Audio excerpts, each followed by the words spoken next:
Yes, let's get excited. Let's go and find out the biggest mistakes you can make on the University of California undergraduate application. But guess what? You're not going to make a mistake because you're watching this video. So hopefully you have already created your account, and we're just going to highlight your fall quarter. Yeah, remember some of those UCs are quarter system and some are semester, like the great UC Merced and UC Berkeley. Okay, what are some biggest mistakes? Not knowing what campuses are likely or not likely.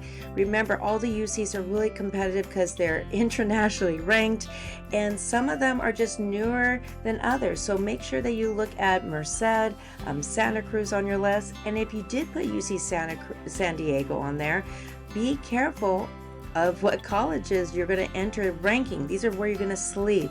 These are specific general ed classes. This is like your Hogsworth campus for the next years that you are going to be associated with, whether it be Eleanor Roosevelt, taking world languages, Thurgood Marshall, learn more about social justice. Some of the colleges will have more math than others, you name it. So do your homework. Well, one website that doesn't have all of them, but does have a good chunk of them, is compare.ucsd.edu. So that's one way of finding out the information of all those great colleges. Okay, what else? Ooh, the big one. Now remember, your campuses will not get a transcript. Why?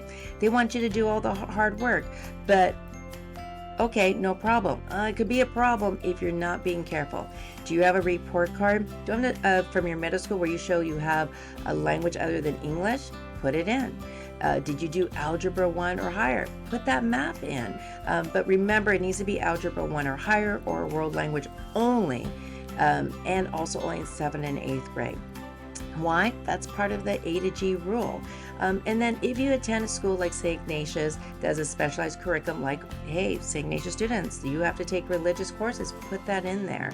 And when you put in your school, make sure that you put down only the times you've taken courses, or you have summer courses as well in your graduation day. Like here, Scout from University of California, maybe BYU, you took another course there.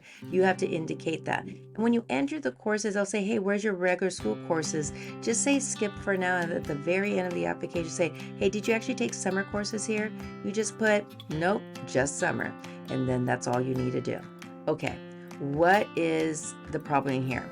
You need to really make sure that you need to look at your school's A to G list. It has to mirror it. This is your contract with the university, just like for the Cal States. So what are some big mistakes people are missing? Well, let's look at the 9th grade level. Guess what, 9th graders? You should have about 11 courses. It's pretty much majority students.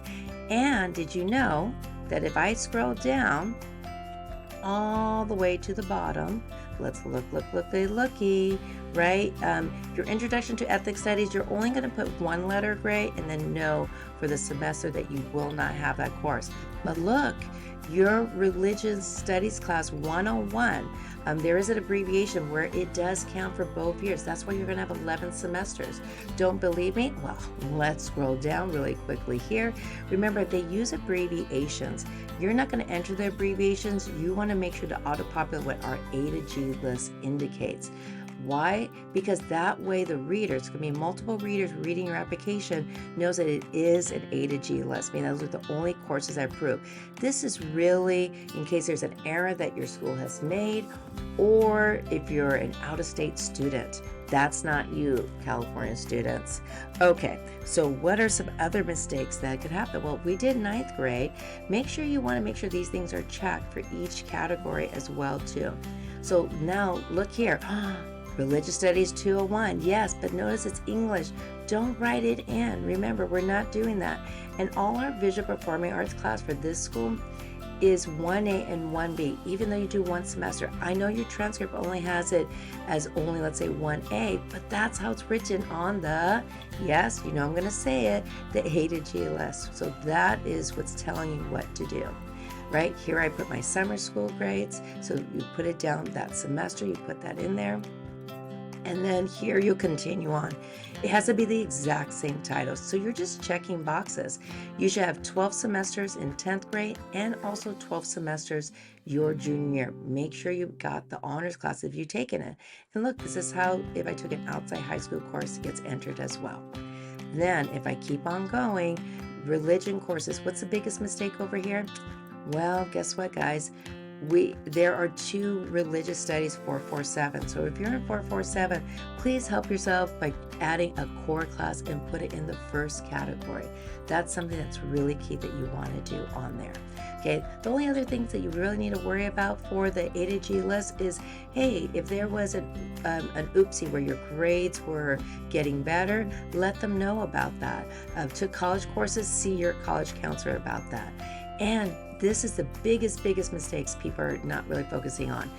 Don't go easy on the time for your activities. If you've done retreats, volunteer work, also really put a lot of descriptions on there. This should be your super or commercial right here. So put those highlights, submit the application early, and please take care of yourself during this application season.